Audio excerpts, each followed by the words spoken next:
¿Tú crees que el dólar va a mantener su poder? ¿Quién querría mantener una moneda que no para de depreciarse? Yo no la mantendría. ¿Cuáles son los mayores riesgos que tú ves ahora mismo? Se ha proliferado tanto la inversión pasiva por lo bien que lo ha hecho que me da miedo que la gente se quede cegada. Europa se hunde, Europa se va a la mierda. Sí, pero cuando estás en la mierda es el momento de comprar. Que sí que es verdad que un banco es como una caja negra, ¿no? Nunca llegas a saber exactamente qué es lo que tienes. Y ese es el problema. Si el problema de los bancos es que no quiebran por balance, quiebran por confianza. Pero si eso se te junta con una potencial venta de esos activos, sí que te puede generar ese problema de esta inflación, ¿no? Que la estanflación es una mierda de régimen. Creo que sería un régimen horrible.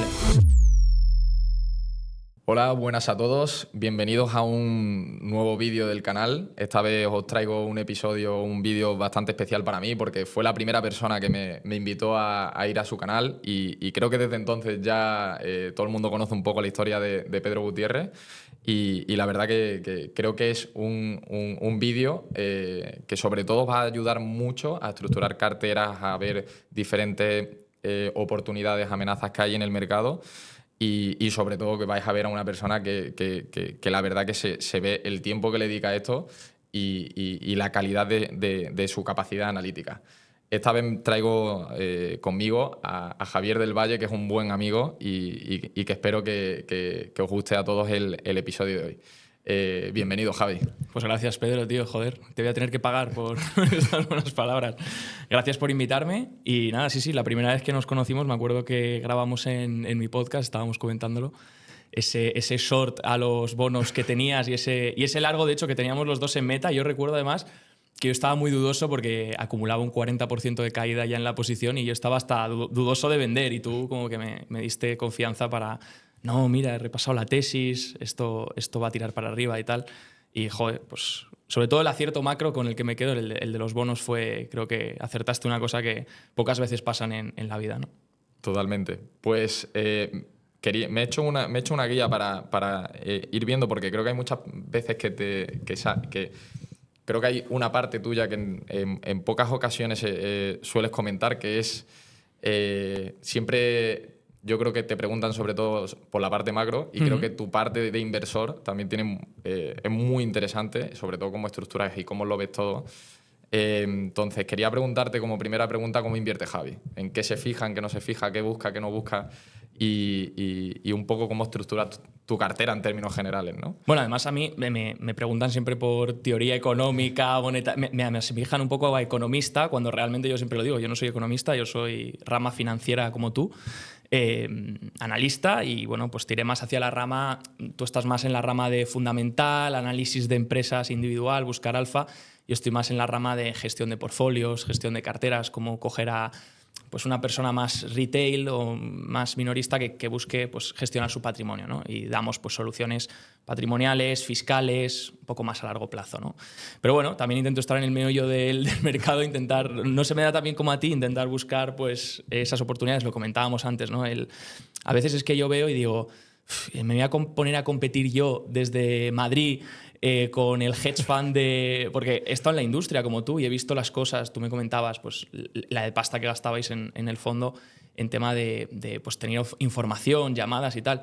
Yo he visto la pasta que hemos gastado también, porque yo trabajé en un fondo de fondos, entonces me picheaban todos los fondos para comprarles, ¿no? Entonces me enseñaban su estrategia. Y yo me recuerdo, tío, esto te hablo en 2018, 2017 o algo así, recuerdo cuando estuve viendo a varios fondos cuantitativos y me sacaban la hoja encima de la mesa de todas las variables que analizan.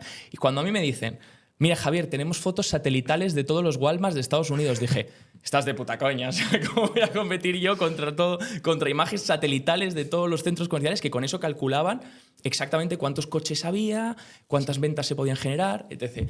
Y llega un punto que dices, ostras, es que es muy complicado, tío. Si eres un minorista, o eres un friki y estás todo el día, o es muy complicado sacar alfa, ¿no? Entonces, ¿cómo invierto yo? Pues me doy cuenta de eso.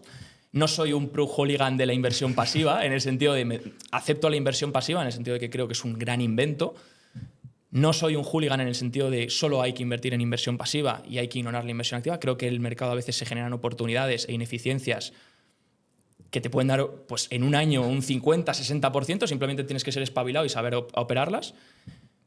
Pero luego entiendo que para el largo plazo pues tienes que ser un poco humilde y decir, o por lo menos yo que no me considero tan inteligente, y decir, oye, voy a tener una parte de mi cartera más core que no la toque tanto, que sea más a largo plazo y que esté en las mejores empresas del mundo. Y al final eso te va a ir bien. En las divisas más fuertes, en las empresas más fuertes y en las economías más fuertes. Y al final es que es difícil fallar si haces eso, ¿sabes? Puedes sacar un poquito menos que el índice, un poquito más, pero es difícil fallar si haces eso. Entonces, yo aplico lo que se llama la cartera satélite.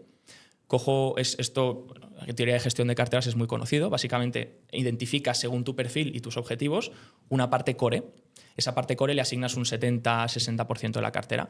Esa parte core es la parte que no sueles tocar. Ahí pues puedes aplicar, pues, por ejemplo, si me viniese una persona ultraconservadora, pues ahí le podría meter en la parte core pues un estilo cartera permanente. Por ejemplo, 25-25 de oro, 25 de bonos a largo plazo, 25 cash, 25 acciones.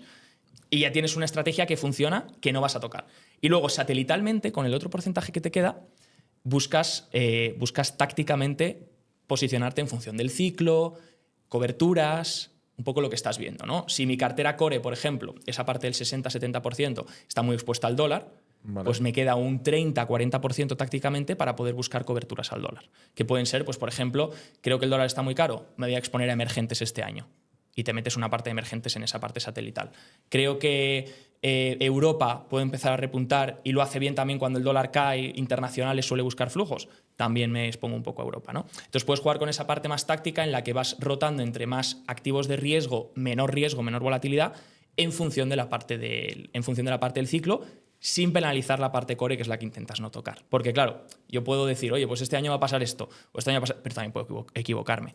Si me equivoco en un 30%, un 40% con los satélites, es menos que si me equivoco con un 70%. Mientras que si acierto, sigue siendo una simetría interesante, ¿no? Que ese 30% me puede dar rentabilidad también y mejorar muchísimo el año. Entonces, bueno, pues es un poco la filosofía que aplico, no solo conmigo, sino con las carteras que me entran y demás. Claro, porque además, o sea, cuando estructura la cartera en función de los satélites, ¿no? Al final o sea, yo creo que es relativamente difícil equivocarte en el sentido de sabes más o menos en el cuadrante qué puede que sea y los que están cercanos, ¿no? O sea, es muy difícil que, digamos, o sea, te puedes equivocar entre si va a haber esta inflación o va a haber recesión, por ejemplo, ¿no? Pero es muy difícil que te equivoques entre va a haber una super expansión económica y una estanflación, ¿no? Porque son como dos contextos completamente diferentes, que sí que es verdad que es muy difícil predecir una recesión o predecir un contexto de expansión económica muy alta, pero sí que es verdad que creo que tiene sentido, sobre todo a nivel de viendo los movimientos que hace el empleo, viendo los movimientos que hace tal, pues lo puedes detectar fácilmente, ¿no? Entre comillas. Totalmente. De hecho, el ejemplo podría ser el año pasado cuando la inflación estaba a doble dígito. Tienes un 12-13% de inflación anualizada que no hemos visto en 40 años, ningún gestor sabe operarla porque no la ha vivido, y dices, aquí solo puede haber dos soluciones. La inflación ya es difícil que se vaya, ostras, podría ser, pero ya es complicado viendo los bancos centrales actuando, etc., viendo que el shock de oferta ya se había más o menos cuadrado, dices, ostras, vale, es complicado que la inflación siga incrementando en términos interanuales ahora que ya le están metiendo mano. Entonces tenías dos opciones. O bien vamos a Goldilocks, crecimiento desinflacionario porque logra el soft landing que tanto decía Powell, o bien de tanto restringir la economía la acabas desacelerando y te metes en una contracción, ¿no? Entonces lo que tú dices, tienes de los 4 cuadrantes, pues si crees que estás convencido que va a haber desinflación, te puedes ir o a deflación o a una desinflación con crecimiento. Entonces, bueno, pues sí, puedes jugar esas dos posibilidades, ¿no? Y tener ciertas coberturas. Y bueno, si me equivoco, pues es como todo, ¿no? Es como el que compra. Entiendo que en vuestro fondo, por ejemplo, cuando tú currabas, compraríais hedge, compraríais coberturas de vez en cuando, a lo mejor. Pues yo, por ejemplo, para irnos en verano tranquilos, decíamos, oye, ¿qué nos cuesta cubrir la cartera? Pues mira, nos va a costar tantos millones. Vale, ¿y esto cuánto representa el fondo? Pues mira, vamos muy bien en el año, tampoco nos representan tanto. Ostras, pago esta cobertura, me voy de vacaciones y me voy tranquilo, ¿sabes? Y si pasa lo que sea, pues estoy cubierto y tampoco te supone un coste importante la cartera. Es un poco la filosofía que intento aplicar, ¿no? ¿Y cómo ves? Esto yo creo que es la pregunta que a lo mejor está esperando todo el mundo, que es ¿cómo ves el mercado actualmente? O sea, ¿en qué satélite crees que estamos y hacia cuál estamos yendo, ¿no? ¿Cómo, digamos, ves un poco, tanto en términos de oportunidades como de posibles amenazas, que luego yo creo que entraremos un poco más en tema de Fed, sistema monetario y tal, pero ¿cómo estás viendo actualmente el mercado y cómo crees que a nivel de portfolio puede tener más o menos sentido en el contexto actual? A ver, ahora estamos en lo que se conocería como Goldilocks, que es crecimiento desinflacionario, porque hemos cogido toda la tendencia de desinflación del 11% que venía interanual hasta el 2% que han conseguido interanual. Sí que es verdad que creo que la inflación la tenemos mal entendida y el mercado igual, en el sentido de que solo miramos una inflación que está basada en un índice que se conoce como el CPI o aquí IPC, que se calcula en base a productos y servicios que consumimos, pero no tiene en cuenta, por ejemplo, la inflación de activos. Entonces, por eso, de hecho, hemos visto que vivienda, que es solo un 40 en el CPI, que ¿quién gasta solo un 40 en vivienda? En el IPC pasa un poco lo mismo, que es un porcentaje ridículo. Y luego le preguntas a alguien, un joven, y dice, no, si el 80% de mi gasto se va en vivienda. Si reflejásemos 80% de gasto en vivienda, el CPI o el IPC sería muchísimo más elevado de lo que nos dan, ¿no?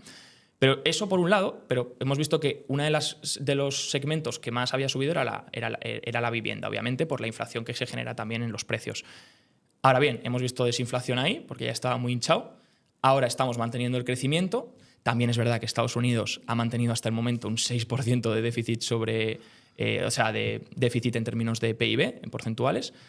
Y claro, dices, ostras, es muy difícil que Estados Unidos con un déficit del 6% sobre PIB frene el crecimiento. De alguna forma, artificialmente lo están manteniendo por esto, ¿no? Entonces, ¿qué podría cambiar? Pues si, por ejemplo, hemos visto el primer mes de superávit, el mes estadounidense en junio. Sí que es verdad que si tú miras todas las variables, sí que es verdad que el superávit dicen que es por los aranceles, que han generado otros 27.000 millones de dólares. Pero claro, si tú analizas, también ha habido ciertas partidas final de trimestre, los ingresos por impuestos han incrementado mucho más que el año pasado. También hay muchos gastos de préstamos estudiantiles que no se han tenido en cuenta. Entonces, bueno, pues sí que es verdad que ha sido solo un mes y al final tienes que coger el acumulado y Estados Unidos sigue llevando un déficit importante. Pero a mí me preocupaba cuando Scott Bessent decía, o sea, no me preocupaba, sino que me mantenía alerta cuando decía, oye, vamos a reducir el déficit al 3%, porque eso sí que para Estados Unidos, del momento en el que viene, podría significar. Y él mismo lo dijo, podríamos entrar, y yo me acuerdo de esa entrevista que dio a principio de año, podríamos entrar en un entorno detox, de quitar los excesos de Biden, ¿no? Y él mismo reconoció que llegar a un 3% de déficit pues sería recortar bastante el crecimiento inflado que habíamos tenido. Entonces, va a depender mucho de las políticas. Creo que es todo político ahora. Creo que si no hay cambios políticos importantes, seguimos en crecimiento desinflacionario.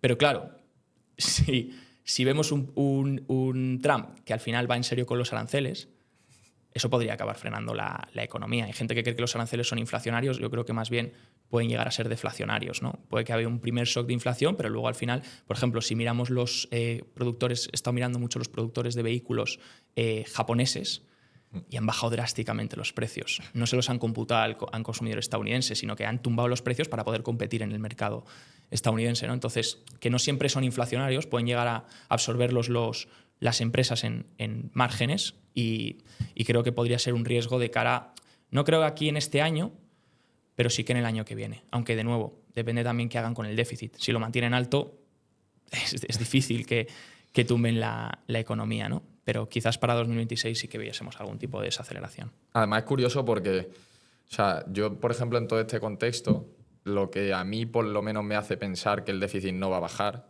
es el límite del techo de la deuda. Porque si tu objetivo es reducir el déficit, ¿por qué quitas el límite del techo de la deuda?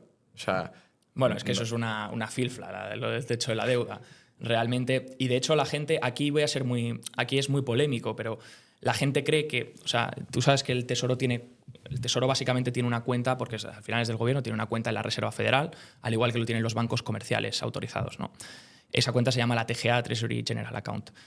La gente tiende a creer, y es algo que respeto, que la TGA tiene que llenarse para poder gastar. Es decir, el Tesoro pues, necesita llenar la TGA y de la TGA tira. Cuando tú llegas al techo de deuda, pues obviamente no puedes emitir deuda y entonces tienes que tirar de las reservas que tienes en la TGA, ¿no? ¿Qué pasa? Cuando tú estudias un poco, y aquí yo no me considero de la MMT, pero cuando estudias la MMT moderna, lees a Mosler, lees a Kelton, lees a King, explican detalladamente, y de hecho hay muchos presidentes de la Reserva Federal, el propio Bernanke lo reconoció, que explican realmente que el Tesoro no necesita dinero previo para poder gastar. Es decir, cuando es una moneda donde es un Estado soberano, donde tiene el control de su propia moneda, realmente puede acreditar. Es decir, es una frase como, tú imagínate que tú tuvieses hijos y en casa les creases cupones para que trabajen y les das esos cupones y luego les pides que te paguen esos cupones, les coges un 5% de esos cupones como impuestos. Si tú no has repartido cupones primero con tus hijos, es imposible que te paguen impuestos. No hay moneda, no existe, no está en circulación. Entonces, un poco la argumentación que hay, donde explican que básicamente un gobierno, como es Estados Unidos, puede gastar y acreditar como si fuese una especie de marcador de partido de fútbol. No necesitas los goles para poner un gol, sino que tú marcas, creas el activo que dices, este tío ha metido un gol, por lo tanto se lo anotas. Lo mismo puede hacer el gobierno, puede crear una anotación contable en el que manda esos pagos por esos productos y servicios. ¿Eso significa que el gobierno puede constantemente comprar cosas? No, está limitado por la cantidad de bienes y productos y servicios que hay. Y luego está también limitado por la inflación. De ahí, por eso, se crean impuestos para destruir otra vez dinero y, obviamente, controlar la inflación, hacer que la moneda sea realmente mantenida, porque si no nos cobrasen impuestos, ¿quién querría mantener una moneda que no para de depreciarse? Yo no la mantendría, entiendo que tú tampoco, y las empresas no tendrían su contabilidad en esa moneda, no les interesaría, la tendrían en bitcoins, en oro, en otras cosas, ¿no? Entonces, creo que efectivamente el gobierno, pues los gobiernos en ese sentido, pues generan ese gasto, generan ese déficit, y estamos en unas prácticas en las que hemos visto que a nivel global están todos igual. Y dentro de este contexto, ¿tú qué crees que va a pasar con el Tesoro? Porque yo tengo la impresión de que ese déficit se va a sostener, pero está empezando a haber el debate, que de hecho lo tenía apuntado dentro del guión, que es, ¿tú crees que el dólar va a mantener su poder o su hegemonía mundial? No ya solo como, que lo iba a llamar reserva de valor, pero reserva de valor no es. Pero esa hegemonía monetaria de ser la moneda de referencia, ¿o tú crees que va a haber un cambio de flows del dólar hacia búsqueda de alternativas? A ver, ya está viéndolo desde 2011, se ve que las reservas mundiales de dólar pues han ido a la baja, ¿no? Las del euro tampoco es que hayan subido mucho, se han más o menos estabilizado. Y sí que es verdad que las del oro, de hecho, superaban. El otro día se dio la noticia en Financial Times, leía, ¿no?, que el oro ha superado en reservas al euro, ¿no?, en reservas, creo que era. Pero es que dices, ahora mismo, ¿qué alternativa hay? Es decir, yo siempre lo decía, ¿no? No, voy a vender todos mis dólares porque tengo miedo a que el dólar desaparezca. ¿Y qué vas a comprar? ¿Yuanes? ¿Sabes? Es que dices, ¿qué alternativa hay? Porque claro, si me dijeses, no, es que todo el resto del mundo está en una posición mucho mejor que Estados Unidos, te diría, coño, pues tienes cierto sentido, ¿no? Pero Estados Unidos tiene la hegemonía del dólar principalmente por la cantidad de dólares que hay por el mundo. Eso es lo primero. Lo segundo, porque al final todo el mundo utiliza los activos, en este caso la deuda estadounidense, o conocidos como HQLA, High Quality Liquid Assets, en este caso sobre todo más deuda de corto plazo estadounidense, lo utilizan como colateral para todos los préstamos. Entonces ya es algo que incluso se necesita. Y luego dices, ostras, es que el dólar está... Claro, dices, ¿alguien va a competir contra Estados Unidos en el sentido militar, en el sentido de poder? Ahora lo estamos viendo con Trump, ¿no? Muchas veces sí que es verdad que muchos países le están intentando tomar represalia en el tema de los aranceles, y algunos pueden, porque algunos no tienen una posición en balanza comercial muy desfavorable, pero otros estamos viendo como al final acaban patinando, ¿no? Canadá, por ejemplo. Le pongo un impuesto a las tecnológicas estadounidenses. Ah, sí, venga, te pongo yo el otro impuesto tal. Canadá al día siguiente lo quita.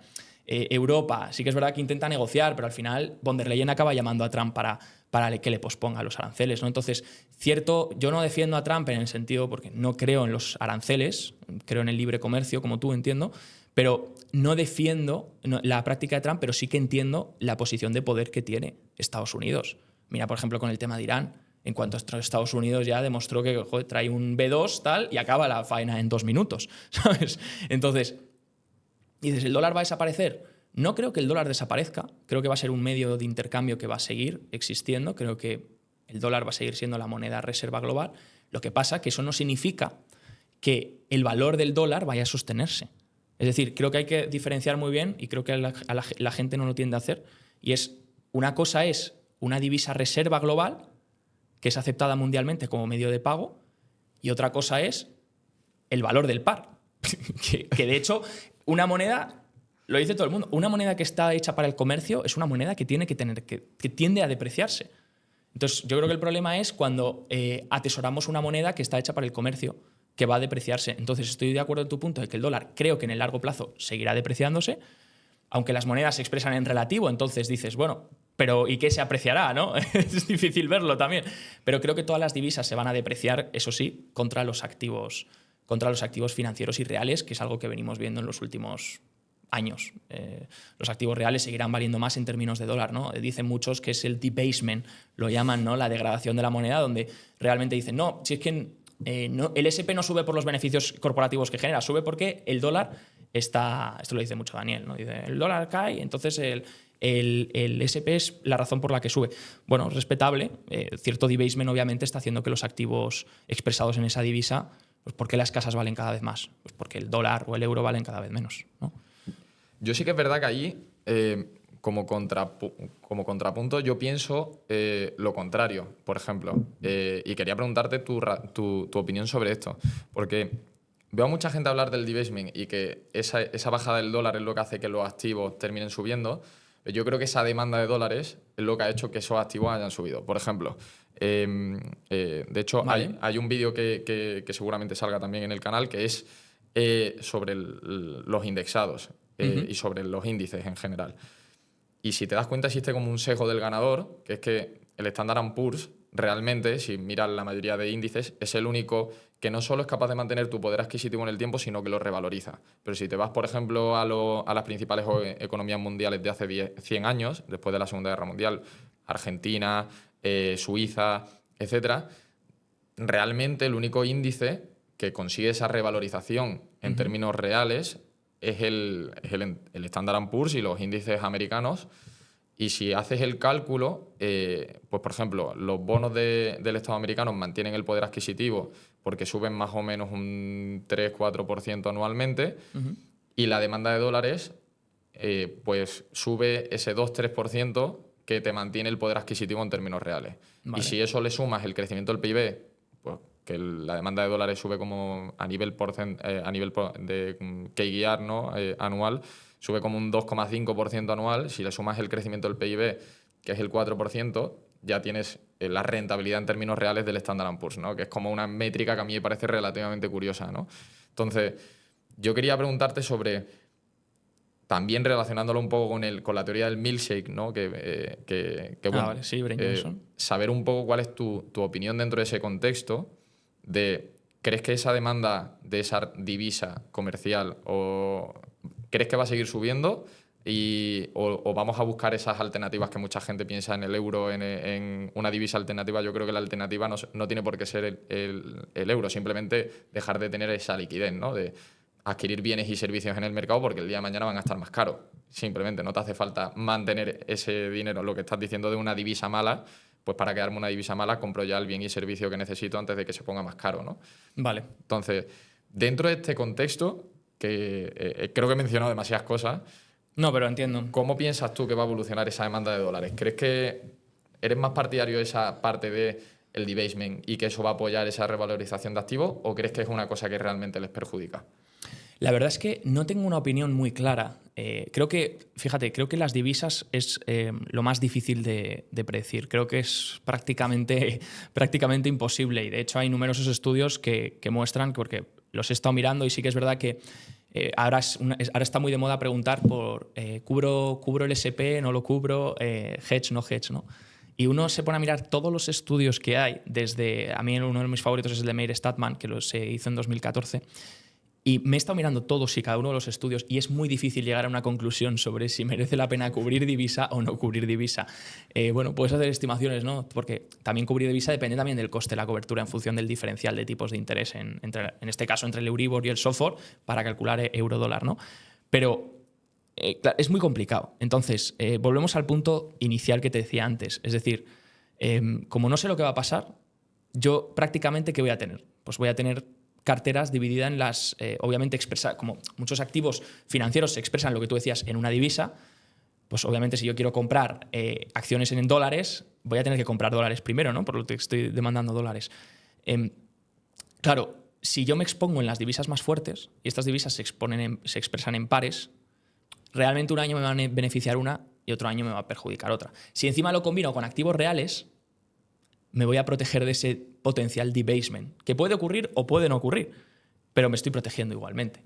Entonces, por eso te digo, combino todas las posibilidades, ¿no? Si considero esto, oye, vale, pues venga, mi parte core de la cartera la voy a expresar en las divisas más fuertes. Y luego voy a tener incluso en mi cartera cierto porcentaje de activos reales para luchar contra ese potencial debasement. ¿Seguirá la demanda de dólares? La verdad es que no tengo ni idea. Ojalá lo supiera.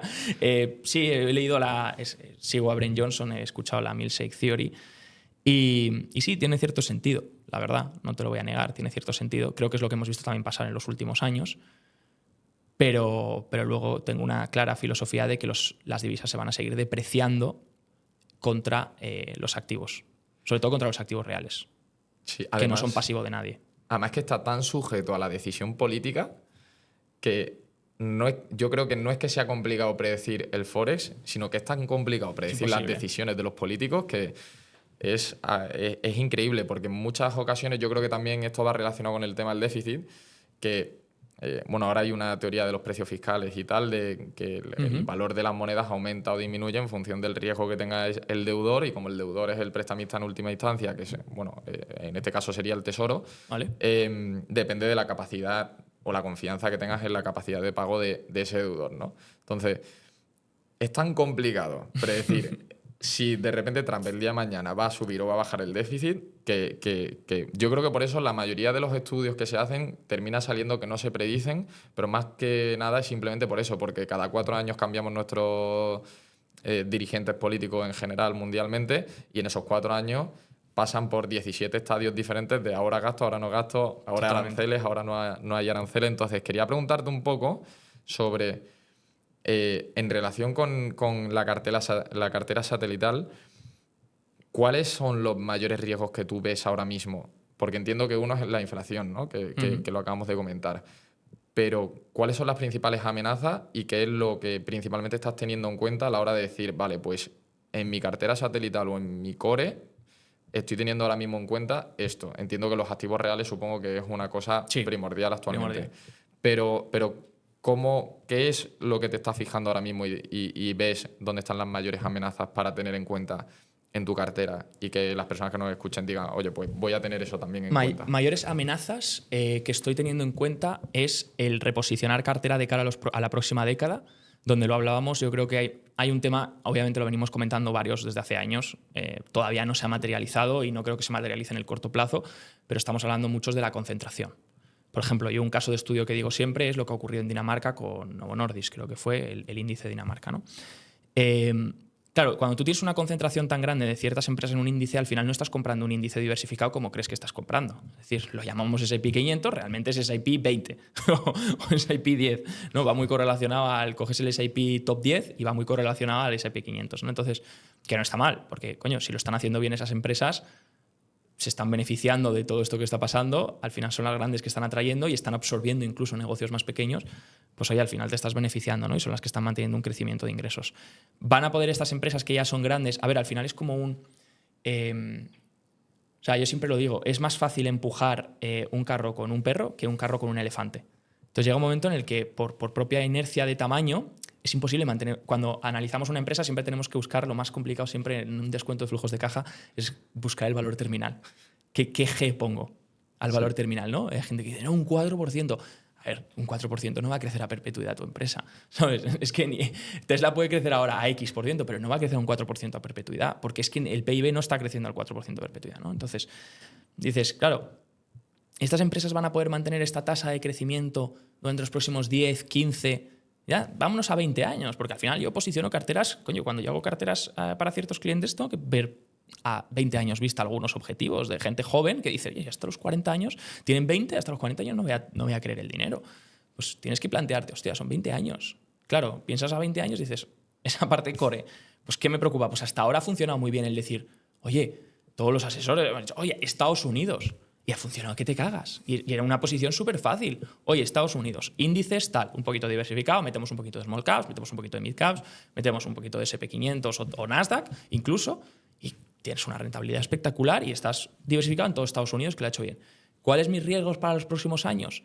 Hostia, el decir, vale, vamos a tener que buscar, se ha proliferado tanto la inversión pasiva por lo bien que lo ha hecho, que me da miedo que la gente se quede cegada.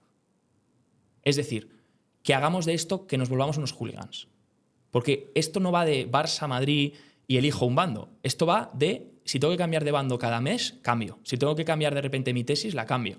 Yo lo digo siempre en el mercado. Parece que en el mercado la gente viene y dice, tiene una tesis, hay gente que lleva diciendo recesión desde hace 5 años. Todos los argumentos le enseñan que no hay recesión. Puede que la recesión venga mañana ya, pero llevas 5 años diciendo recesión, podrías haber cambiado de opinión, no pasa nada. Se quedan enganchados en ese marco. En la bolsa hay que cambiar de opinión, si las variables cambian hay que cambiar de opinión, porque lo que tú dices, puede llegar mañana Trump y cambiar la estrategia. Y decir, ya no voy a un déficit del 3, ahora voy a un déficit del 7, como ha hecho con la nueva ley fiscal. Entonces la estrategia cambia por completo. Entonces me preocupa Estados Unidos la concentración que hay. La concentración que hay. Creo que mucha gente no sabe lo expuesta que está. Incluso gente que está en el MSCI World. Y está bien porque el MSCI World todavía estás más diversificado a nivel global y tienes un 70% de peso en Estados Unidos, que ese 30% te da cierto margen de maniobra. Pero hasta que, o sea, la gente no tiene entendido lo que tarda un índice, porque la gente dice, no, pero si empieza a tirar China o Europa, el MSCI me va a beneficiar. Pero no sabes lo que tarda en rebalancear y el impacto que te comes mientras tanto en esa potencial caída o ajuste de las grandes, ¿no? Entonces sí que hay algunas grandes que llevo. Meta me encanta, bueno, hemos hablado 20.000 veces de Meta. Amazon me gusta, pero sí que es verdad que bueno, Google, aunque aquí te llevo un poco la contraria, quizás no me disgusta, pero tampoco soy fan. Pero sí que es verdad que en el resto tampoco veo nada llamativo. Y ya no solo las magníficas, sino que empiezas a ver top 10, top 20, empiezas a ver las valoraciones y dices, hostias, estamos quizás un poquito ajustados, bastante ajustados.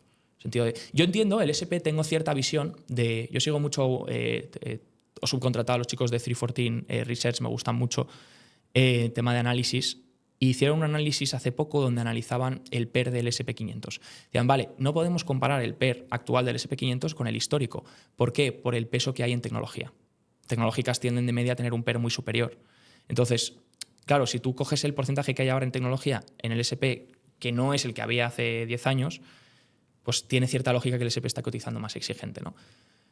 Pero claro, no estamos tampoco en territorio barato. Que digas, oye, hay que salir a pescar, hay que tal. Entonces, aquí es momento de cubrir muy bien y decir, oye, ¿qué otras regiones? Porque llevamos 15 años con liderazgo en Estados Unidos. Y puede que siga el liderazgo en Estados Unidos, porque al final estás viendo que es la región que dices, hostias, ¿de dónde salen las empresas que más innovan, las mejores IPOs, las mejores acciones? Sí, pero también puede que sea turno de a lo mejor otros mercados, ¿no? Este año que hemos hecho, este año empezábamos el año metiendo más mercados emergentes, mercados internacionales. Europa era una apuesta contraria. Yo veía a todo el mundo decir Europa se hunde, Europa se va a la mierda. Sí, está en la mierda, pero cuando estás en la mierda es el momento de comprar. Entonces, cuando ya nos salían todos los memes de la botellita, de cómo innova Estados Unidos, Nvidia, cómo innova Europa, el tapón de la botella, ¿no? Y dices, hostia, ya la gente se está dando cuenta, Europa está fatal. Pues ahí es donde dicen los grandes que tienes que salir a pescar, ¿no? Y dices, ostras, pues ahí puedes encontrar. En Europa se están viendo valoraciones muy atractivas y creo también que Europa va a empezar a reconvertirse. Sí que es verdad que Japón fue un sitio atractivo. Ahí creo que te llevo un poco la contraria. No sé si, bueno, aunque tú has hablado de bancos japoneses, no tanto de bolsa japonesa, pero Japón sí que lo veía como un sitio atractivo por un poco ese debasement que estamos viendo también.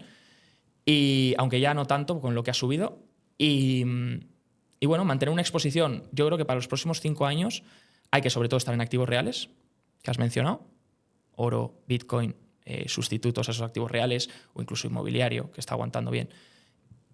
Y combinarlo con una exposición más bien global. Es decir, hay tanta incertidumbre sobre divisas, sobre valoraciones y tal, que yo intentaría estar lo más global posible, pero no global MSCI, sino global, construir una cartera donde realmente esté bien promediado en las mejores empresas y no tan expuesto a las magníficas.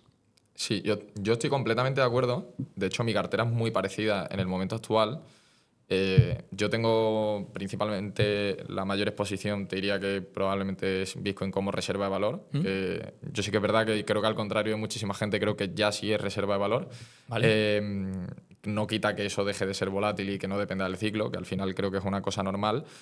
Y luego aparte, yo sí que tengo, haciendo referencia a ese riesgo de valoración que tú has mencionado, creo que es súper interesante, que creo que la economía estadounidense ha llegado a cierto punto de castillo de naipes, donde justamente como tú bien mencionas, ese trasvase o ese cambio de flows de América al resto del mundo no es tan rápido como parece a nivel de pasar de un sitio a otro, pero sí creo que es muy rápido cuando se genera esa lucha por la liquidez de me salgo, ¿no? De necesito conseguir esa liquidez. El problema que también quería preguntarte era sobre qué opinas de la liquidez, porque hay mucha gente que opina que es un momento en el que hay que aguantar liquidez. Ya estamos viendo como Warren Buffett prácticamente tiene el 50% del portfolio, creo que era en líquido, en letras del tesoro. Que luego también tiene matices por el modelo de negocio que tiene Berkshire, que al final es una aseguradora y cuando empieza, digamos, a ver cuando crece mucho una aseguradora, el float lo puedes invertir, pero tienes que mantener una caja por si de repente, estructuralmente, de repente hay, imagínate, 5 huracanes en Miami, un desastre natural en tal sitio, entonces tienes que ir también acumulando caja.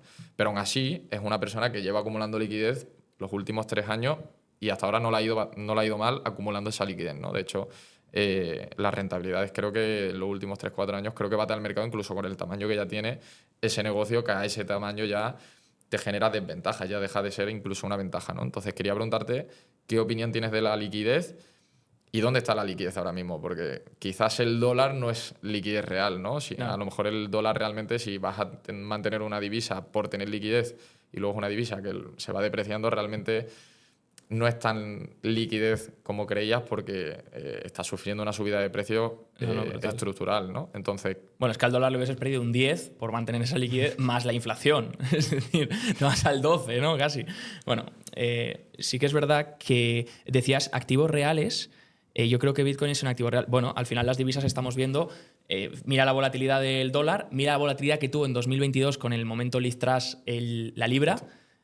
Claro, dices, hostia. Claro, decimos, un activo volátil no puede ser un activo donde mantener reserva o donde aparcar capital, ¿no? Pero te das cuenta que, mira los bonos, es decir, que han bajado un 70%. Y dices, hostia, claro, es que poca cosa hay hoy en día que te asegure mantener eso, ¿no? Excepto las letras del tesoro, obviamente, pagarés, letras de corto plazo, etc. Entonces, ¿dónde está mi liquidez? Yo tengo ahora un porcentaje importante en renta fija.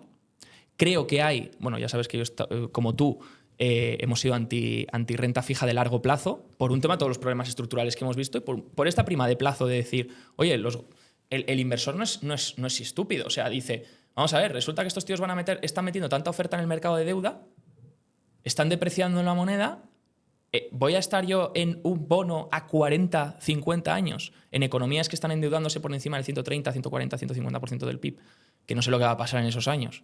Entonces dices, ostras, con esa duración de tipos, esa volatilidad en los tipos de interés que estamos viendo y esa duración expuesta, pues tienes bastante riesgo de duración ahí, ¿no? Que si vas a vencimiento, pues bueno, dices, bueno, pues te aseguras eso, pero como tampoco sabes cuál va a ser la inflación, es lo que le digo a todo. No, pero si es que tienes un 4% asegurado a vencimiento. Bueno, tienes un 4% asegurado a vencimiento, pero no sabes a qué tasa vas a reinvertir los cupones del bono para cerrar la yield to maturity y no sabes cuál va a ser la inflación cuando llegues a vencimiento. Porque la expectativa de inflación es un reflejo de la inflación pensada hoy que va a ocurrir a 10 años, pero no es un reflejo real de lo que va a ocurrir dentro de 10 años. Entonces, claro, si la inflación es un 4, tu rentabilidad es un 0 para 0, ¿sabes? Entonces, ¿qué hago yo con la liquidez? Un porcentaje lo tengo metido ahora mismo en renta fija de corto o medio plazo, que creo que es un spot en el mercado ahora mismo que está muy atractivo. Porque, por ejemplo, te vas a Europa en euros, sin ni siquiera riesgo divisa. Porque ya sabes que si te vas La gente dice a veces, oye, ¿por qué no compras bonos en Brasil? Joder, pues porque el real se te puede depreciar lo que te da el interés en Brasil, ¿no? Entonces, al final acabas ganando nada. Pero en Europa, que no tiene, en este caso para mí no tendría riesgo divisa, estamos viendo cosas a corto plazo, de renta fija de corto plazo, te hablo ya máximo 4 años de vencimiento, 4 años, duración objetivo 3 aproximadamente, y estamos viendo rentabilidades de 5, 6%, que dices, tío, liquidez inmediata del fondo. Dices, es que es difícil competir contra esto en estos momentos, ¿sabes? Que sí, hostia, si te pillas un buen momento, pillas una corrección buena en el SP, por ejemplo, en la corrección sí que compramos, es en el SP, cuando cayó en la guerra comercial, dices, hostia, ahí sí que puedo aprovechar y muevo un poco de renta fija a renta variable, ¿no? Porque, joder, se me ponía buenos precios y cayó en euros un 30%. el SP. Entonces dices, ostras, ahí sí que puedo salir y picotear. Pero mientras tanto, cuando veas cosas caras, pues yo mi filosofía es, ahora mismo, con tipos donde están, ostras, incluso high yield, un poquito de high yield en Europa, te está llegando a dar un 5% en euros. Entonces dices, oye, una parte de la cartera ahí, con posibilidad de decir, tengo liquidez inmediata, lo muevo a bolsa cuando hay una oportunidad en algún tipo de empresa, o un ETF de un índice caiga fuertemente, o lo que sea, pues ahí puedes aprovechar. A mí incluso también me parece interesante, que creo que justo lo mencionas con Europa. Me parece que está empezando a despertar y quizás por ejemplo, unas letras del Tesoro europeas de algún país europeo, quizás Alemania o incluso algún país de Europa más del este, sí que podría tener sentido, porque incluso lo bueno que tienen las letras en un contexto, por ejemplo, de potencial recesión, que ahora te preguntaré sobre ello, lo bueno que tienen las letras a corto plazo, la renta fija a corto medio plazo, es que al invertirse la curva, realmente lo que es que está pasando toda la deuda de toda la renta fija de largo, se está yendo a corto. Entonces te beneficia también ese cambio de precio en un contexto en el que te ocurre lo que acabas de mencionar. Te cae el SP un 30 o te cae un X% y estás comprando ese porcentaje más barato, más la revalorización que has conseguido de las letras del yield que te pagaban, más la subida de precio, porque todo el mundo se está yendo a esa liquidez a corto de buscar esas letras. Lo que pasa es que al final el precio te va a responder en base a la duración de riesgo que estés asumiendo, ¿no? Entonces, a la sensibilidad. Sí que es verdad que no es siempre duración, hay cierta convexidad, pero claro, en letras no vas a tener mucha duración. Ahí si crees que va a venir una recesión, sí que, ¿ves? Si, por ejemplo, dijésemos, oye, creo que va a venir una recesión en Estados Unidos, ahí sí que tendría sentido comprar un TLT, comprar un ETF, un fondo con duración objetivo muy, muy, muy elevada, incluso... si crees que va a venir en Europa existen los bonos austriacos a 100 años, que eso es la mayor... Al 0% era de interés, Si ¿no? tú crees que va a venir una recesión en Europa, si compras el bono austriaco, tienes una duración pues, elevadísima, que por cada 1% de caída en tipos, sí que es verdad que aquí la convexidad sí que jugaría un papel súper importante, porque nos dicen que la duración, ¿no? Para quien nos esté viendo y no te toque tema de renta fija, según la duración del bono, pues básicamente va a ser la sensibilidad por cada 1% de movimiento en el tipo de interés de referencia, ¿no? Entonces dices, bueno, en este caso de la yield to maturity del bono.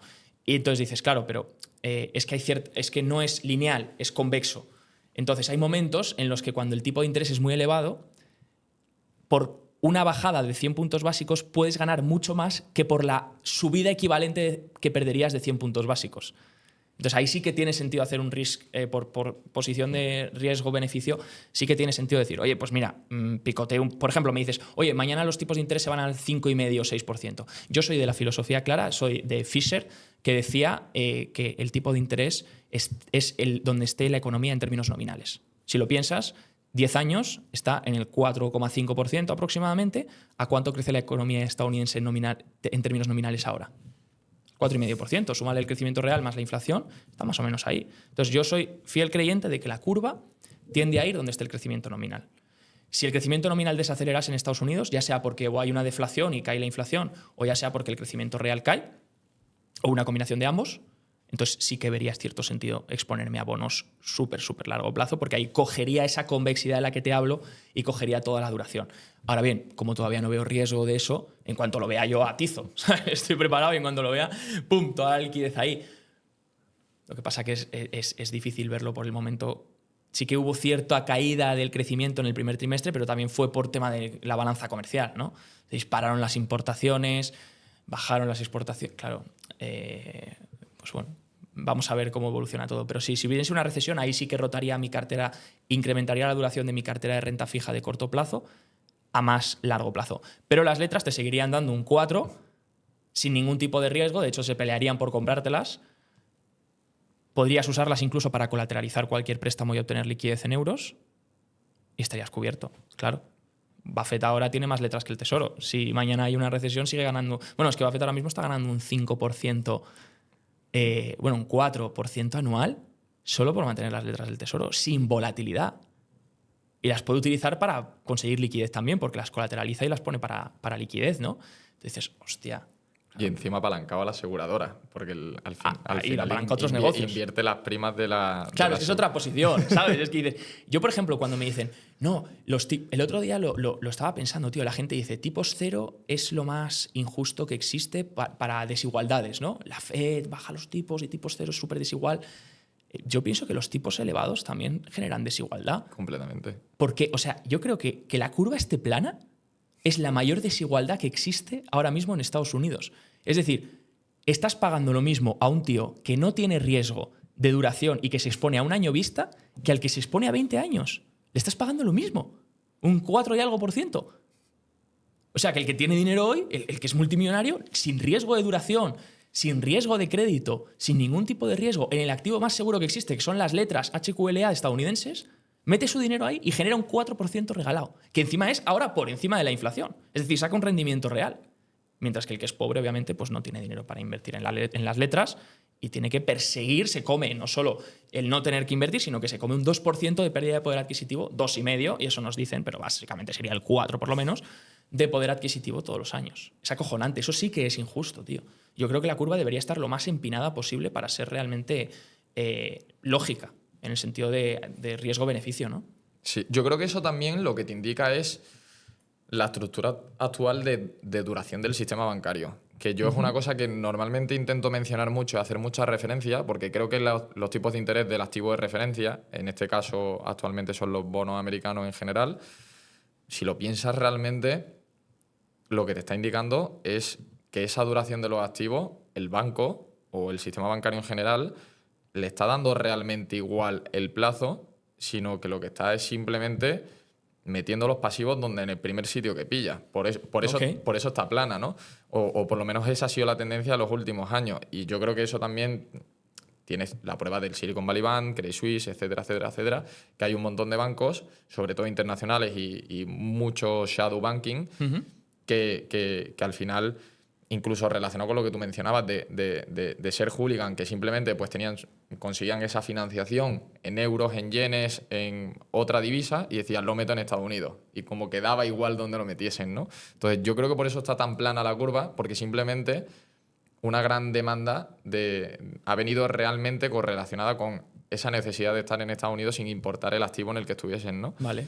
Y es súper curioso porque luego yo, por ejemplo, es una de las razones por las que realmente estoy corto el mercado, que es la forma en la que tengo estructurada la cartera es básicamente lo que he mencionado antes, gran parte en Bitcoin como principal activo de la cartera. Luego tengo varias empresas de calidad, que creo que son las que tienen poder de precio en un contexto de inflación, pero como yo creo que también por términos de valoración me está costando mucho encontrar oportunidades, da igual donde sea, o sea, es muy difícil, me parece que el contexto actual en el cual es extremadamente difícil encontrar una empresa por debajo de 20 veces no es lo normal y no debería ser lo normal. O sea, debería haber empresas de baja calidad, muy baja calidad, que estén por debajo de 10 veces, que estén por debajo de 15. Y eso que si valoras por free cash flow es todavía más caro. Claro. Estamos valorando por PER a veces, pero... O sea, por free cash flow lo miré hace poco y estaba por CAPEX tienes que tener una valoración mucho más exigente. O sea, estábamos como en un 2,5% de free cash flow yield, que es como 50 veces. O sea, no tiene ningún sentido que el promedio del mercado sea ese y que realmente la parte baja de la curva de valoraciones, o si cogemos una distribución de Gauss, normalmente vas a encontrar la parte baja por debajo de 20 veces. Me parece que no es un contexto normal. Entonces, dentro de ese contexto, lo que añado yo es un porcentaje que es ahora mismo en torno a un 20% en corto de esa parte del mercado que está más expuesta a duración. En este caso, principalmente Nvidia, que creo que ya lo sabe todo el mundo, y luego los bancos japoneses, que creo que son los que más han hecho ese carry trade y más lo han exprimido. Vale. Y más expuestos están a esa parte larga de la curva. Vale, porque tienen mucho holding de bonos a largo plazo. Efectivamente. Que arrastrarán pérdidas del 60-70. Las tienen en Held to Maturity, que es un poco lo que... ¿Tú crees que van a realizar pérdidas para conseguir dinero? Justo. Y luego, además, lo curioso de eso es que dentro de la inversión japonesa y de la regulación japonesa a la hora de reportar, es muy difícil saber realmente, digamos... Porque no es como, por ejemplo, en América o en Europa, que sí que es verdad con bancos como una caja negra, ¿no? Nunca llegas a saber exactamente qué es lo que tienes. Sabes más o menos el tipo de activo y te puedes hacer una idea, pero no sabes qué bono a qué plazo tienen y tal. Es como muy complicado saber exactamente qué tienen y qué es lo que realmente contiene el balance, ¿no? Pero en el caso de Japón, es muy curioso que te reportan el balance y la P&L, pero no te reportan los estados de flujo de efectivo. Entonces lo tienes que sacar por las variaciones del balance. Vale. ¿Qué ocurre? Pero eso todas las empresas no reportan cash flow. Eso en Japón en general ¿sí? no hacen falta, o sea, normalmente lo sacas por la variación del balance. Vale. Pero claro, el problema que tiene Japón en este caso es que si tú un banco no sabes cómo varía el balance, realmente no tienes forma de verificar que realmente tienen lo que tienen en el balance. O sea, Vale. a menos que seas un auditor y te metas en las cuentas y digas, lo he visto. Pero como inversor con el reporting, no sabes realmente. Encima ya es hold to maturity, pues vete tú a saber ahora que... No, porque ahí no reflejas la pérdida que llevan acumulada, solo amortizas. Claro, entonces la P&L, en los últimos 12 meses, la P&L de los bancos japoneses no para de crecer en EPS. ¿Por qué? Porque obviamente el diferencial ha subido. Pero el diferencial no es que haya subido, realmente el precio de tus activos ha bajado y no lo estás reflejando en balance. Entiendo. O sea, es un poco la tesis de Silicon Valley Bank. Claro, exacto. Es un poco lo mismo realmente. Y claro, en ese contexto, a mí me parece muy curioso que la curva de tipos de Estados Unidos siga plana, porque, claro, estos bancos realmente todavía no han hecho esa venta de esos activos, no han hecho esa liquidación. Pero claro, en algún momento tiene que llegar, porque tu diferencial, encima, ahora tus yenes suben y el tipo de interés en Japón, de los bonos japoneses y de las cuentas corrientes, no para de subir. Claro. Entonces, ¿qué ocurre? Que tú ahí tienes una Salida demanda de de caja. yenes que va a tener que salir y probablemente haya alguna corrida bancaria, etcétera, que de hecho ha habido ya algún susto. Pero en este contexto, sí que es verdad que me interesa saber tu opinión, porque me parece, yo por ejemplo veo muy claros los potenciales que no tiene por qué pasar, pero sí que veo que puede haber algún shock que termine generando cierto contexto estanflacionario en el corto o medio plazo. Y quería preguntarte cuál es tu opinión sobre esto, porque me parece muy curioso la relación que existe normalmente de renta fija, que sí que es verdad que luego tienes los tips y tal que más o menos te lo cubren, pero la relación que existe de la renta fija en un contexto estanflacionario sí que es verdad que no es tan buena. No. Y quería preguntarte... Bueno, la de corto plazo sí, porque ahí las letras, pues lo que ha ocurrido en 2022, la gente busca dólar porque las letras te pagan en carry un 6%, un 5% llegaron a pagar, ¿no? Cerca del 5% Sí. y algo, y el resto de activos lo hacen fatal. Entonces dices, oye, me expongo, vendo dólares o no, vendo en este caso, imagínate, europea. Pues si en Europa los tipos de interés son más bajos, vendo euros o me apalanco en euros, compro dólares y me llevo el diferencial. Y lo hago en letras. Y por eso las letras en Estados Unidos... ¿Por qué? Porque en un entorno de esta inflación el Banco Central va a mantener el tipo a corto plazo alto. Porque va a intentar luchar contra esa inflación que al final es todavía más perjudicial que una desaceleración. Porque la estanflación es una mierda de régimen. Que gente cree que hemos llegado a estar en esta inflación. Pero es que sí que es verdad que ha podido haber ciertas señales de que haya gente, ciertos percentiles de la economía han podido experimentar un poco lo que es una estanflación, porque han tenido que buscar 3 trabajos, no llegaban a fin de mes, estaban ahogados, encima todas las cosas subían de precio, pero otros percentiles de la economía no lo han vivido. Y vivirlo para todos como ocurrió en los 70 creo que sería una putada bien grande, con perdón. Creo que sería un régimen horrible. Gente que habla de estanflación como si fuese algo... Pues como si fuese más bonito que la inflación, ¿sabes? Como si fuese que la recesión, como si fuese Disney comparado con el infierno, pero realmente es igual de terrible, ¿no? Y en cuanto a los bancos japoneses, yo no tengo una opinión clara porque tampoco soy ningún experto ni soy un experto en banca, ni soy un experto en Japón. Sí que es verdad que no sé bajo qué método contable, no sé si reportan bajo IFRS los bancos japoneses, entiendo que no, pero... No, tienen su propia regulación. Tienen su propia regulación, pero sí que es verdad que entiendo que igual que IFRS permite lo que es los bonos que tú compras, que los bancos al final compran un montón de bonos para mantener a largo plazo. Es decir, Silicon Valley Bank, por ejemplo, compraba esos bonos, no tenía pensado venderlos. Y es como la FED, o sea, tú compras un bono, lo mantienes a vencimiento. Si lo mantienes a vencimiento, oye, genial, porque tú ya sabes el flujo que te va a dar. O sea, tú sabes los cash flows del bono. Lo único que tienes es un riesgo comparado con el mercado. Es decir, si la inflación es 4 veces más que los flujos que me da el bono, pues menuda putada, ¿no? Porque el bono no va a valer nada. Pero ese no es tu problema, porque no lo vas a vender. Entonces, está la categoría, ¿no?, de Held to Maturity, lo mantengo a vencimiento, Available for Sale, lo pretendo vender, y luego la categoría de entraría de Trading, donde ya directamente lo vas a vender en el corto plazo, ¿no? Y no buscas mantenerlo.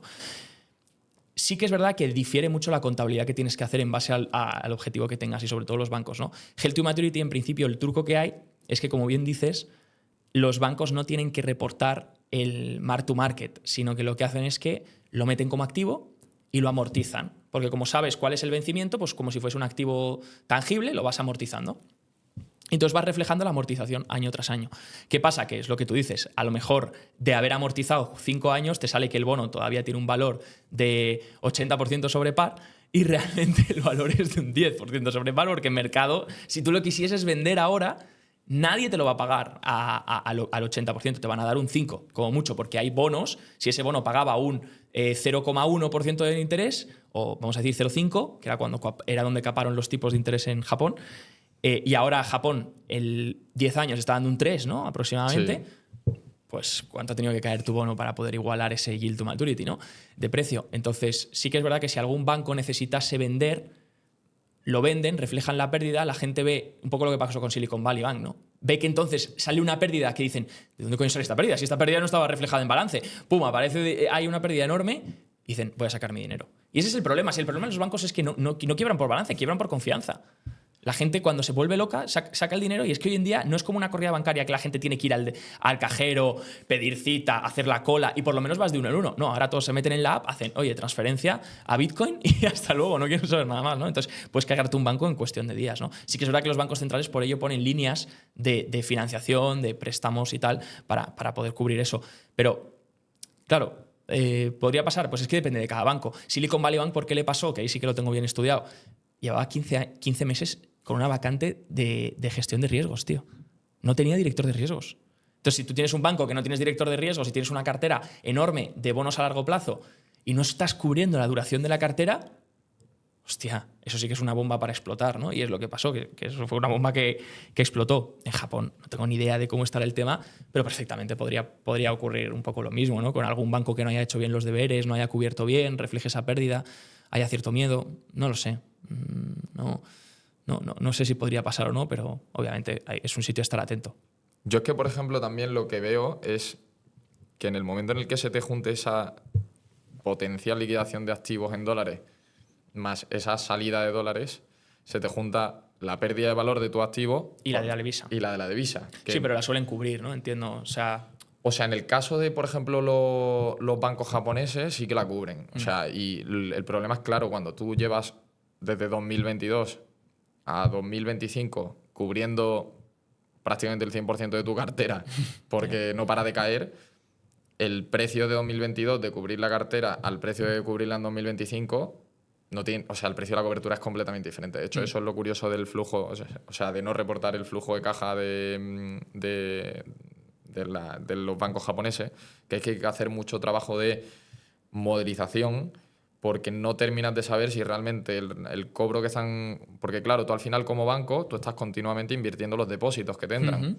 Pero claro, si no sabes cuánto te entra de depósito y cuánto sale, y no sabes cuánto entra en bonos y sale, ¿cómo comparas eso con el...? Yo tengo más o menos calculada la amortización promedio que tenían en 2022 y anteriormente frente a la que tienen ahora, y no te cuadra. O sea, sabes que ahí, obviamente, ha entrado mucha caja y ha salido mucha caja, y entonces te ha cambiado también la estructura de duración, ¿no? Que sí que es verdad que la duración más o menos ellos te la reportan, pero son estimaciones, etcétera, ¿no?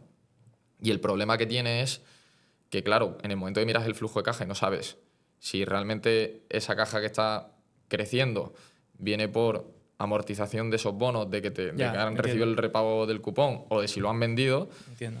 Ese es el problema que tienen, ¿no? A nivel de tesis. Pero sí que es verdad que cuando yo pienso a nivel de estructural de economía estadounidense, digo, macho, es que no sé realmente si va a haber... Sí que es verdad que yo creo que la divisa va a seguir perdiendo valor, no necesariamente tiene que surgir una alternativa para que pierda valor, simplemente tiene que haber más oferta que demanda, pero si eso se te junta con una potencial venta de esos activos, sí que te puede generar ese problema de esta inflación, ¿no? Claro. Por eso te hacía la pregunta, para saber un poco... Sí, a ver, yo creo que hay muchos países que están, incluso esto lleva a un punto más macro, no tan especializado en banca, sino volverán a intervenir la curva de tipos. Un poco lo que pasó, es un poco lo que pasó en Reino Unido con Liz Truss. Sí. En 2022, Liz Truss propuso ese fail budget, ¿no? Esa propuesta fiscal que el mercado de bonos no le gustó nada, los yields se dispararon, los intereses, y petaron un par de fondos de pensiones. Que también los fondos de pensiones están muy expuestos a esto todo que comentas. Sí que es verdad que los bancos tienen pueden tener las salidas de depósitos y ahí están jodidos, pero el fondo de pensiones también en Japón podría haber algunos fondos de pensiones que estén muy expuestos a este tema de la duración, ¿no? Y en Reino Unido tuvieron que intervenir la curva y comprar bonos a 10 años otra vez el BOE.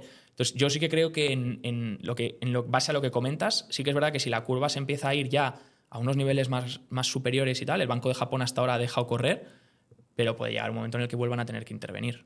Entonces tendrán que volver a intervenir la curva, y es algo que incluso no descarto tampoco en Estados Unidos. Sí que es verdad que ahora, como el crecimiento ha aflojado, la inflación ha aflojado, de nuevo, como mi teoría es que el interés a largo plazo está donde el crecimiento nominal, el interés se ha mantenido, espero, de hecho estimo que se mantenga entre el 4 y el 4,5, el 10 años, más o menos en esos rangos. 4, incluso 5, por darte un rango más amplio. Pero claro, si empezase a subir por encima del 5, que es una zona como de control del gobierno, 5 o 6%, significaría que la economía, uno, está creciendo más rápido, o dos, que la inflación está acelerando, ¿no? Pero ahí sí que podrías ver algún tipo de intento de intervención de la curva, que de hecho en Estados Unidos ha ocurrido en la Segunda Guerra Mundial. Ya se intervino la curva a largo plazo por parte de la Fed. Entonces, no es algo que descarte en ninguna economía, ni en Reino Unido, ni en Estados Unidos, ni en Japón. Y de hecho en Japón lo podríamos volver a ver otra vez, que vuelvan a meter el control de curva para evitar eso, ¿no? Sí que es verdad que a la que quiebre uno van a intervenir. Entonces ya sería un poco ver cuál es el impacto que genera uno. Sí. De hecho, a mí me recuerda bastante la situación actual a la que hubo que sí que es verdad que no quiero asustar a nadie, pero me recuerda mucho a la del 29, a la de 1929. Vale. Que justo lo que ocurría era, venías de 10 años prácticamente en Estados Unidos, incluso más, te diría, porque en la Guerra Mundial, o sea, la primera sí que ellos relativamente crecieron, porque se aprovecharon bastante, ¿no? de la guerra.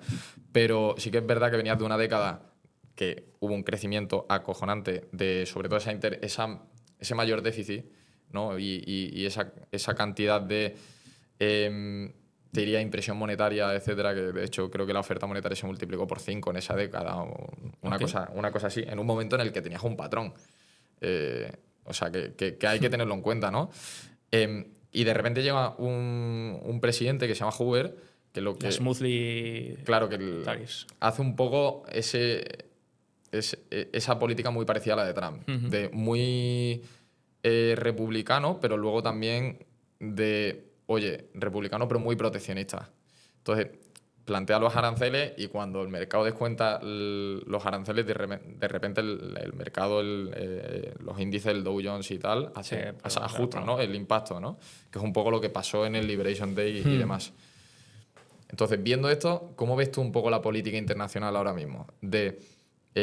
Porque a mí me recuerda mucho a ese contexto, y generalmente cuando un político empieza por un camino en el cual empieza la intervención, normalmente no termina bien, genera más problemas y eso genera como desestabilidad, pero también una mayor intervención. Porque claro, hay un problema que hay que intervenir. Entonces ya la intervención te duplica o te triplica la cantidad de intervenciones, ¿no? Normalmente se suele decir que el control de precios es la primera medida de un régimen socialista o de un régimen intervencionista, porque empiezan los controles de precios, luego de repente como controlas precios las empresas no ganan lo mismo y entonces eso lo que genera es luego pues salarios mínimos, etcétera, etcétera, etcétera, ¿no? Tiene como segundas derivadas. Entonces yo viendo esto te quería preguntar sobre el contexto internacional de política y balanzas comerciales. De líderes, sí. ¿Cómo lo estás viendo? Y quizás también preguntarte qué economías ves tú más interesantes y cuáles menos, a nivel de inversor. A ver, a nivel de inversor está viendo como una especie de... Fíjate que las economías que lo están haciendo muy bien, Argentina lo está haciendo muy bien, Polonia lo ha hecho muy bien. Entonces, te das cuenta que ciertos mercados que están liberalizando más, están atrayendo muchos flujos. Entonces, también es una demanda del inversor. El inversor yo creo que se está dando cuenta, y en general todos los ciudadanos, no hace falta ser inversor para darse cuenta, que estamos entrando, ya obviamente no es mi campo la política, ni mucho menos, entonces aquí puedo decir muchas cosas que son errores, pero en mi opinión estamos entrando en un momento donde estamos llegando a polarizar muchísimo. Entonces estamos en extremos. Y de hecho la desigualdad que se ha generado en los últimos años por todo esto que estamos viendo, estamos hablando del debasement, estamos hablando de la subida de los activos, eso genera desigualdad. Es la mayor desigualdad que existe. La inflación genera desigualdad. El pobre se la come, el rico genera rentabilidad porque lo invierte en letras, como hemos dicho, lo invierte en activos que consiguen mantener un crecimiento por encima de la inflación, ¿no? Entonces, esa desigualdad polariza. Y llega un momento en el que en democracias, cuando tienes mucha desigualdad y tienes mucha polarización, ¿qué te encuentras? Con populistas.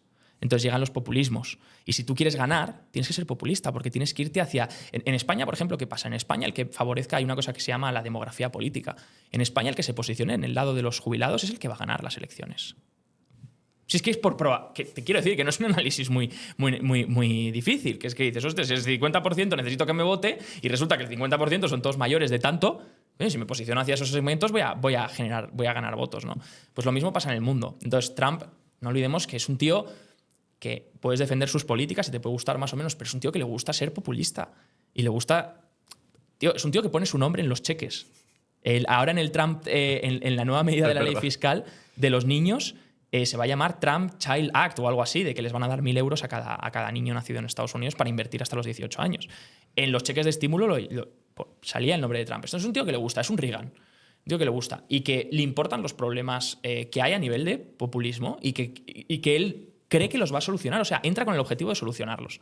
Entonces, ¿qué pasa? Que eso requiere ajustes importantes, porque es cambiar cosas que habían pasado y, coño, es negociaciones más exigentes, oye, ahora quiero meter aranceles, es lo que tú decías, desde el Smooth-Hawley Act, pues si lo comparamos, es verdad que fue una de las mayores recesiones. Sí que es verdad que Estados Unidos no creo que esté en la misma situación en la que estaba ahí. Antes ahí Estados Unidos era una economía que dependía mucho de su agricultura, tenía un superávit comercial, no un déficit comercial. Ahora Estados Unidos es el mayor consumidor del mundo.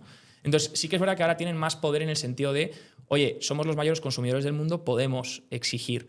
Pero también Estados Unidos lo que tiene que entender es que balanza comercial y balanza fiscal van de la mano. Es decir, lo que le ha permitido a Estados Unidos mantener un déficit y seguir siendo la hegemonía mundial, el dólar, mantener déficits del 6% sobre PIB, es porque tenía un déficit en balanza comercial también enorme con el resto del mundo.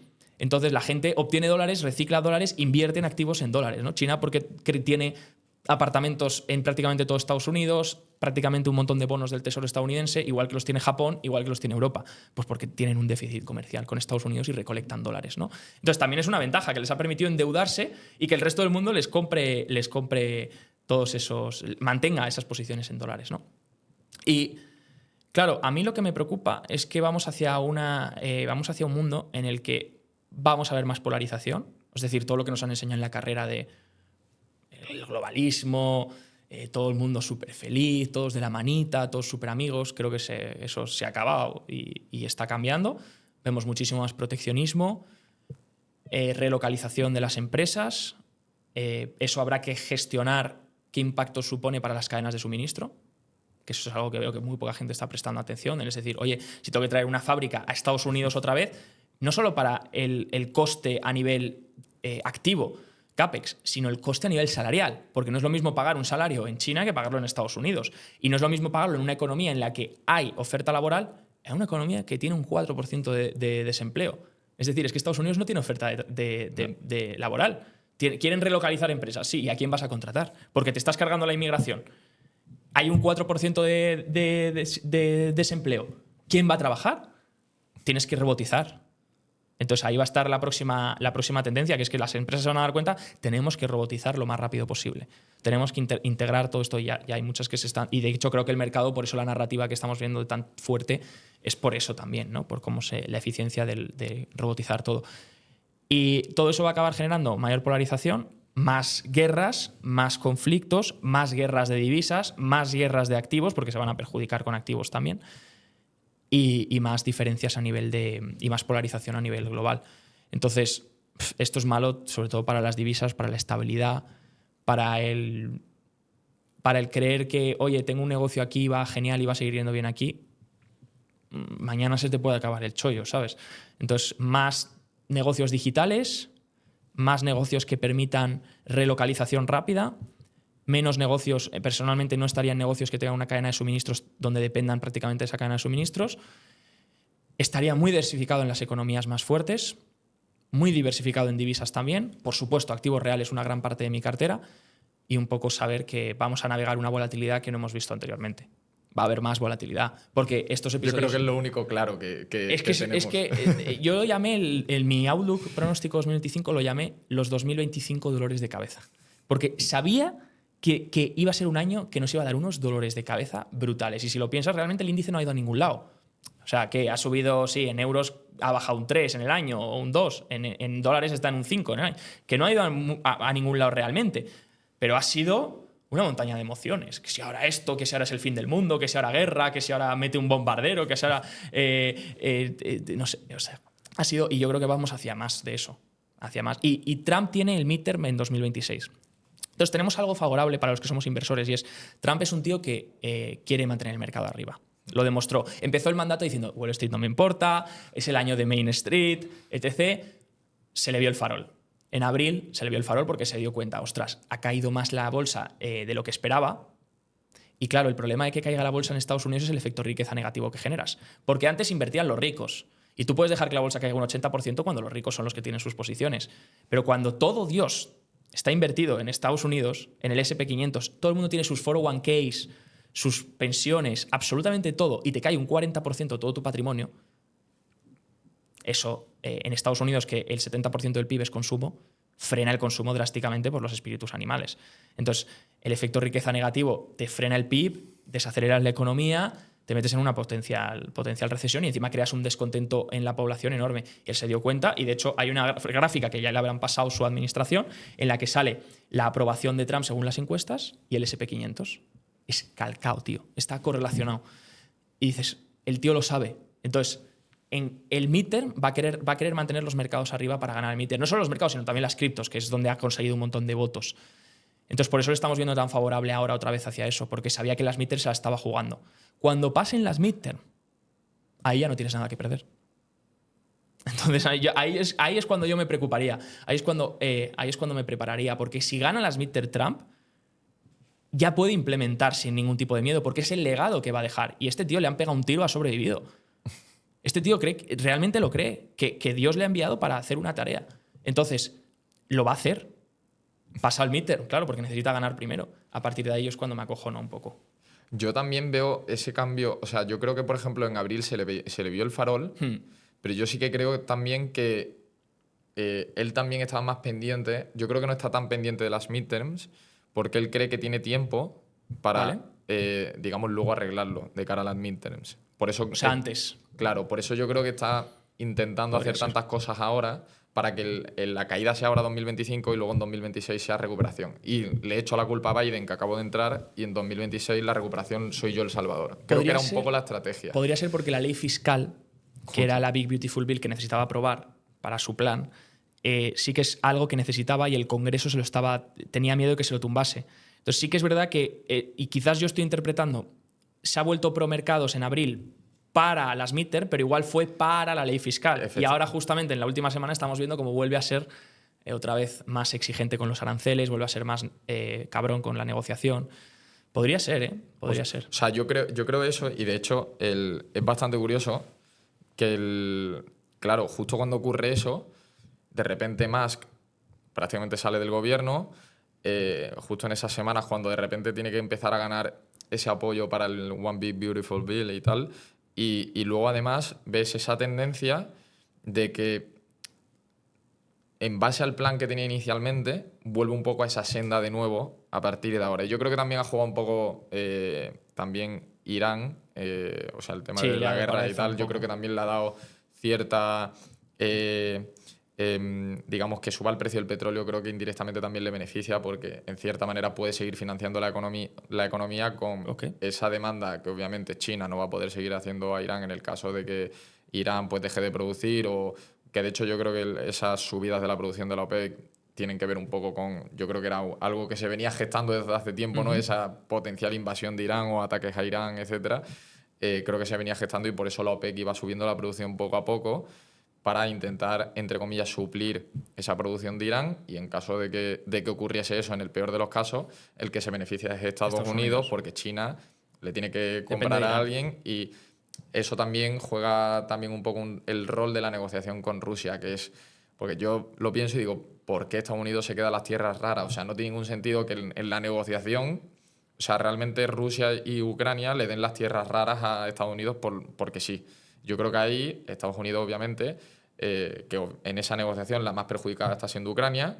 Yo creo que es porque, y luego el otro día salió Putin diciendo que Trump estaba, digamos, siendo más laxo y estaba pro a acuerdos con Rusia, y al final son dos de los mayores productores del mundo de petróleo. Entonces, que se pongan de acuerdo para que China no pueda comprarle a sus suppliers, de cara a los aranceles, le viene bien para ese poder de negociación de decir, oye, pues te clavo en vez del 50 o el 30 o lo que te dije, ahora te clavo un 10% más y me vas a tener que decir que sí, porque si no te vas a quedar sin producción de petróleo. Claro.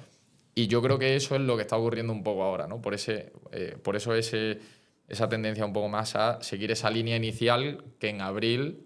sí, podría volver ahora otra vez a... Yo creo que tiene que ver mucho con eso. Y todo el mundo cree el taco, ¿no? El taco trade, ¿no?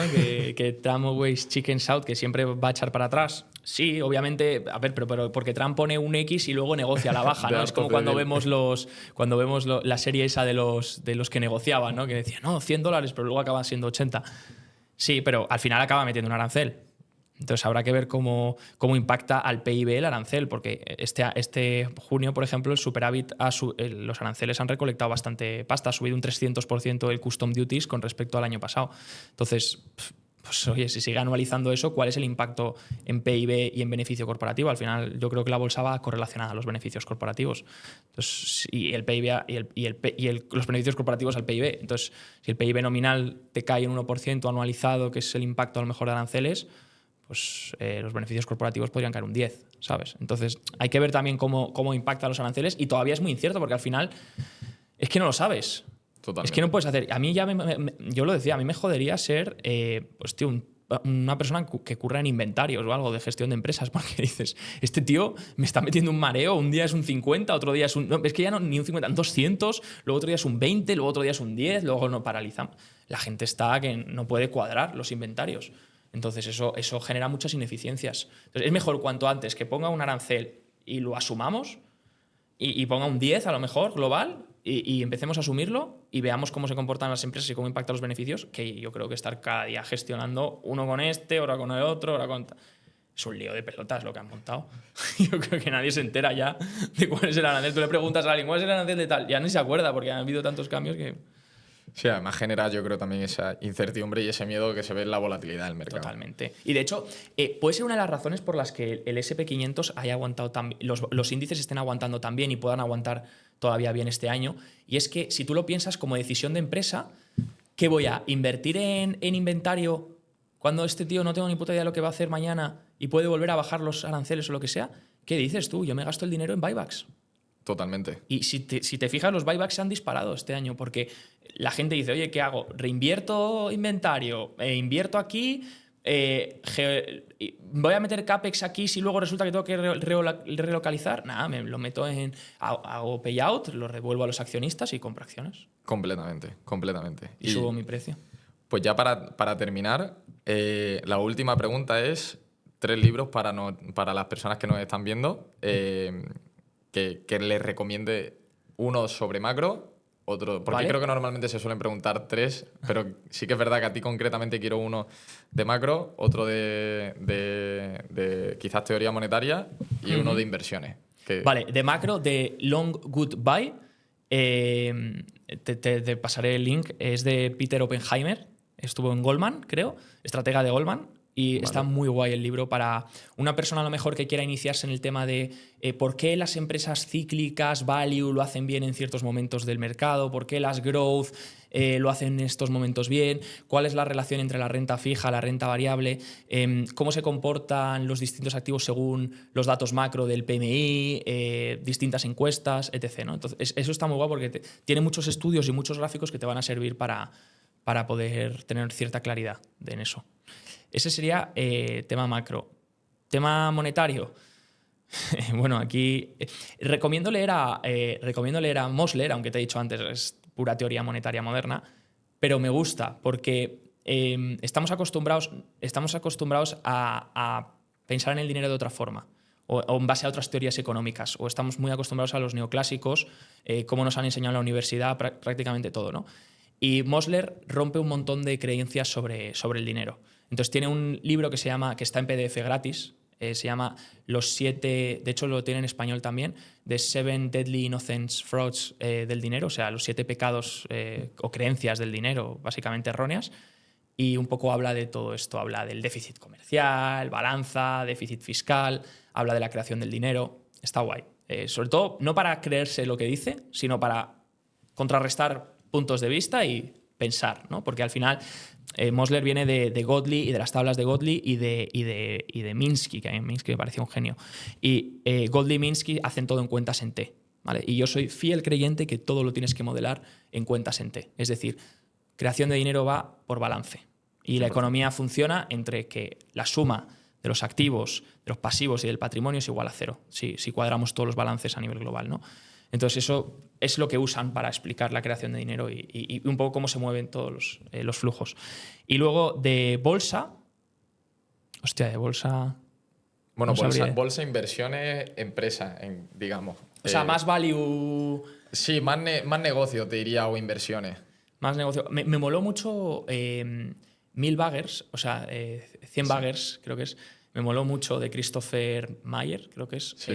Me moló mucho porque te da un poco ciertas pinceladas sobre qué buscar, ¿no? Y al final lo hablábamos antes. Los inversores, si vamos a ser inversores minoristas que busquemos una acción, pues tendríamos que intentar buscar una acción que realmente, digamos, tengamos convicción de, ostras, esto puede petar en el largo plazo, ¿sabes? Y porque para buscar una acción que se vaya a hacer un 5 o un 3% anualizado, para eso nos vamos a un índice, un ETF y ya está. Si vas a ir yo soy de la convicción de que si voy a ir a una acción individual y voy a perder el tiempo de estudiarla es porque realmente creo que hay una oportunidad única. O porque ha caído y ha bajado un 70, pues como le pasó a Meta y no tiene sentido, ¿no? Y puede dar una oportunidad increíble del mercado. Pero si no, ponerme a analizar a empresas para sacar, ¿qué? Un 5 anualizado, un 6... Que lo haga otro, tío. Yo no voy a perder mi tiempo, ¿sabes? Yo para eso me cojo los ETFs donde creo que puede moverse el capital, hago esa cartera que te decía y también no solo me dejo llevar por los índices, porque los índices te los estructuran en base a los pesos y tal, sino que puedes coger hoy en día, como hay un montón de ETFs indexados, semi-indexados, de factores, puedes exponerte exactamente a lo que quieras y montar tú tu propio índice. Sí, hace factor investing, ¿no? Sí, factor también. Yo creo mucho en los factores. 5 factor, obviamente, nos quedamos en el 3 factores. Nos quedamos primero en la beta. Todo el mundo cree que la beta explica rendimientos, pero no. Luego están los 3 factores y ahora van por los 5 factores. Y de hecho, Eugene Fama y Friends aceptaron que el momentum, que es algo que yo fielmente defiendo, sé que tú estás ahí un poco en tema de análisis técnico, ¿no? O sea, yo confío en el momentum. Vale. Lo pues que no confío es en analizar el cosas. chatismo. Exacto. El o sea, chatismo, sí. en llegar a conclusiones sobre una variable basándote solo y exclusivamente en esa variable de la cual vale. quieres sacar. Pero digamos que es algo más. Pues el momentum yo sí que me gusta. Una filosofía de la que vengo es la de Can Slim. William O'Neill, que fue uno de los inversores individuales que ha competido contra rentabilidades contra las de Warren Buffett y los mejores inversores del mundo, fundó IBD y básicamente William O'Neill mezclaba, por factor investing, mezclaba momentum en técnico, pero también características fundamentales de empresas growth. Es decir, iba a full growth, empresas que crecían beneficios a un 30-40% anualizado, acelerando, que tuviesen un ROE súper elevado, es decir, empresas que son muy disruptivas. Y esas empresas pues sí que puedes realmente cazarlas en ciertos momentos y hacer rentabilidades espectaculares. Pero también el momentum yo creo que es un factor que me gusta mucho. Es decir, prefiero irme a lo que sube y seguir la tendencia que intentar comprar lo que baja y cagarla, a menos que sea lo que hemos dicho antes, que por valoración diga, esta empresa vale muy poco y, como decía Howard Marks, una cosa es la calidad, pero otra cosa es la valoración, ¿no? Y puedes tener una mierda que sea tan barata que merezca la pena comprarla. Sí, y además también yo te diría que en el caso del momentum, yo, por ejemplo, personalmente creo que normalmente cuando suelo tener rentabilidades negativas suele ser cuando voy en contra del momentum. Sí, es que es un factor muy gordo. Y creo que hay sobre todo para inversores que no tienen, sobre todo el tiempo, porque hay mucha gente que piensa que es sobre todo capacidad de análisis y creo que sobre todo la tarea de un inversor es de tiempo, porque no es tanto que seas más o menos inteligente, como dice Buffett, sino que realmente el tiempo que dedicas y que realmente sepas lo que estás haciendo, ¿no? Entonces, si tú eres un inversor retail que tienes tu trabajo y tal, pues no tiene mucho sentido ir contra el momentum porque no vas a tener nunca esa capacidad de ir contra el mercado, ¿no? Sobre todo de estar tranquilo en situaciones en las cuales pues tu cartera está un 40, 50% abajo, o una empresa o lo que sea, ¿no? Y eso al final te juega malas pasadas, ¿no? Porque terminas vendiendo cuando no tienes que vender, comprando cuando no tienes que comprar, etcétera, etcétera, etcétera, ¿no? Pues ya para terminar, darte las gracias. Yo creo Gracias a ti. creo que ha quedado un videazo. Sí, nos hemos quedado, me he enrollado mucho, pero pido perdón a los que han llegado hasta aquí. Y nada, darte las gracias y decirle a todos los que nos estén viendo este vídeo que voy a dejar tus redes, obviamente, debajo y luego los 3 libros que han mencionado por si algún... Te pasaré los links. De hecho, el de Mosler te pasaré el link que está gratis en español. Y luego te doy los títulos de los otros 2. Y pues eso, lo dejaré para que todos los que nos estén viendo puedan tener estos libros y aprovecharse, ¿no? de estas menciones. Y nada, finalmente puedes darte las gracias gracias a ti. Y decirle a todos que nos vean en el próximo vídeo, que yo creo que... Y que dejen su like. Y que dejen su like, eso. Y que nos dejen en los comentarios también qué opinan, si recesión, estanflación o crecimiento económico. Pues gracias, Pedro. Pues muchísimas gracias a todos y hasta la próxima.